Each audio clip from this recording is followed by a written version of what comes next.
बांग्लादेश में 1,31,00,000 हिंदुओं की जान खतरे में है। ऐसा कोई दिन नहीं गुजरता जब बांग्लादेशी हिंदुओं पर हमले की खबर हेडलाइन नहीं बनती हो। कहीं मंदिर तोड़ा जाता है, कभी मूर्ति तोड़ी जाती है, हिंदू प्रतीकों की बेअदबी होती है, अपमान होता है और विरोध करने वाले हिंदुओं का कत्ल किया जाता है या जेल में डाल दिया जाता है। कई वीडियो तो ऐसे आते हैं जो आप देख नहीं सकते। हर अगला वीडियो हिंदुओं से अत्याचार के नए नए हथकंडे दिखाता है। हमले और धमकी की तीव्रता बढ़ती जा रही है। देश का सवाल में हम पिछले कई दिनों से बांग्लादेश में हिंदुओं पर हो रहे अत्याचार का मुद्दा उठा रहे हैं। सवाल पूछ रहे हैं, आखिर बांग्लादेश में हिंदुओं पर अत्याचार कब थमेगा? आखिर बांग्लादेश का इलाज क्या है? यह सवाल अब पूरे देश का सवाल बन चुका है। आरएसएस ने अब मोदी सरकार से अपील की है कि अगर बांग्लादेश बातचीत की भाषा नहीं समझता है तो कुछ और उपाय खोजने होंगे, इलाज किसी और तरीके से करना होगा।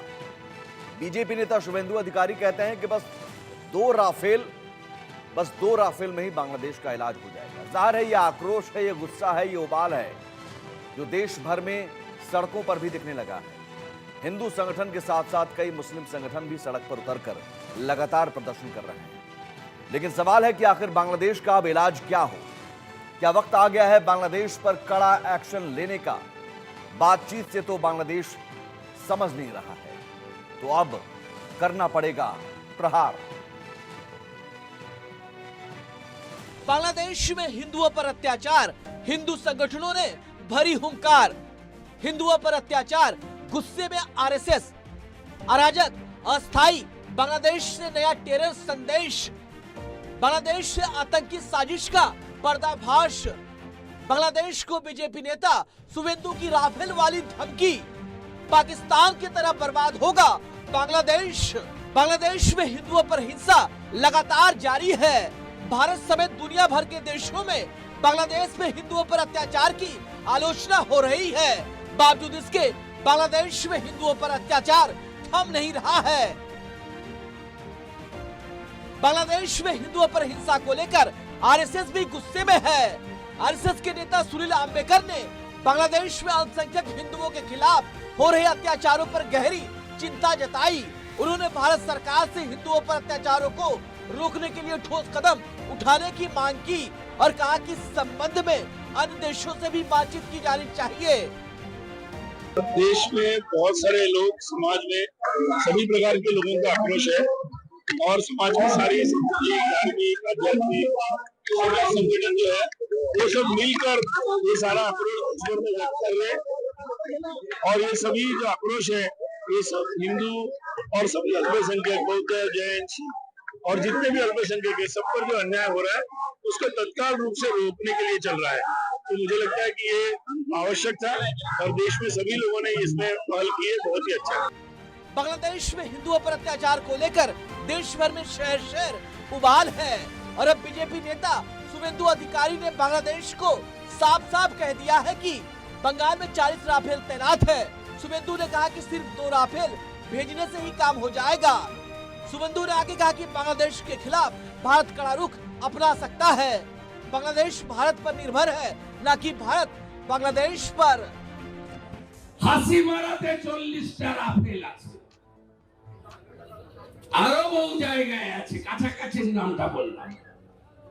মাত্র 2টো রাফেলকে যদি উড়িয়ে দেয় ভারত, প্যান্টে বাথরুম করে ফেলবে ওরা। वैसे बांग्लादेश में बिगड़े हालात के बीच भारत में विदेश मामलों की अस्थायी समिति की बैठक हुई। बैठक में विदेश सचिव विक्रम मिस्री ने बांग्लादेश के दौरे का ब्यौरा दिया। विक्रम मिस्री ने कहा कि बांग्लादेश से हिंदू विरोधी हिंसा रोकने का भरोसा मिला है। अमेरिका ने भारत और बांग्लादेश से अपने मतभेदों को शांतिपूर्ण तरीके से सुलझाने की अपील की है। विदेश मंत्रालय के प्रवक्ता मैथ्यू मिलर ने दोनों देशों को आपसी बातचीत के जरिए हर मुद्दे का समाधान करने का आह्वान किया है। भारत बांग्लादेश तनाव के बीच एक अच्छी खबर भी आई है। दरअसल भारत और बांग्लादेश के बीच चलने वाली इंटरनेशनल रेल सेवा मिताली एक्सप्रेस 5 महीने बाद ढाका से जलपाईगुड़ी लौटी। सोमवार को भारत और बांग्लादेश के विदेश सचिवों की बैठक के बाद ट्रेन के डिब्बे वापस भारत आए। ये ट्रेन जुलाई से बांग्लादेश में अशांति के कारण फंसी हुई थी। भारत और बांग्लादेश के बीच तनाव कम होने का नाम ही नहीं ले रही है, बल्कि हर रोज इसमें और इजाफा होता दिख रहा है। इस बीच अब एक ऐसी घटना हुई है जिसने भारत की चिंता बढ़ा दी है। दरअसल बांग्लादेश का एक TB2 ड्रोन भारत की सीमा के करीब मेघालय में देखा गया है। ये वही ड्रोन है जिसे पश्चिम बंगाल के पास भी देखा गया था। TB2 ड्रोन तुर्की का अपना ड्रोन है। बांग्लादेश अपनी हरकतों से बाज नहीं आ रहा है। ऐसे में सवाल उठता है कि क्या पाकिस्तान जैसा हो जाएगा Bangladesh? Bureau report, India news. तो देश का सवाल में सवाल आज आरएसएस की ललकार के बाद क्या बांग्लादेश पर होगा प्रहार?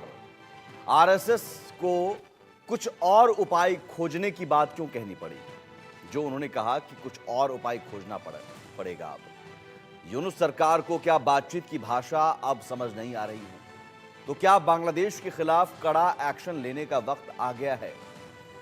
और सवाल यह कि हिंदुओं पर हमले और भारत विरोधी इस रवैये के पीछे क्या विदेशी ताकतें हैं और बांग्लादेश की मोहम्मद यूनुस की सरकार मोहरा भर है?